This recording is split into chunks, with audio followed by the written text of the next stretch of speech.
امام علیہ السلام کی خدمت میں آ کر ایک شخص پوچھنے لگا، یا علیہ السلام، جنت کی سب سے خوبصورت حور اللہ کس کو عطا کرے گا؟ جیسے یہ پوچھا گیا، امام علیہ السلام نے فرمایا، آئے بندہ خدا، یاد رکھنا،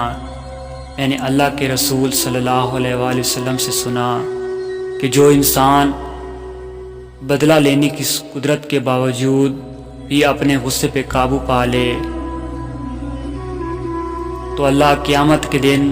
اس کو سب انسانوں کے سامنے کھڑا کرے گا اور جنت کی تمام خوبصورت حوروں کو سامنے پیش کرے گا اور فرمائے گا کہ آئے میرے پیارے بندے، ان تمام حوروں میں سے جو تمہیں پسند ہے وہ رکھ لے۔ اور یوں جس نے اپنے غصے پہ قابو کیا اور اللہ کے انصاف پہ یقین کیا، جو جنت کی سب سے زیادہ خوبصورت حوروں کو پا لے گا۔ اللہ کو سب سے زیادہ وہ انسان پسند ہے جو بدلہ لینے کی قدرت رکھنے کے بعد بھی اللہ پر یقین رکھ کر اپنے غصے پر قابو کرتا ہے،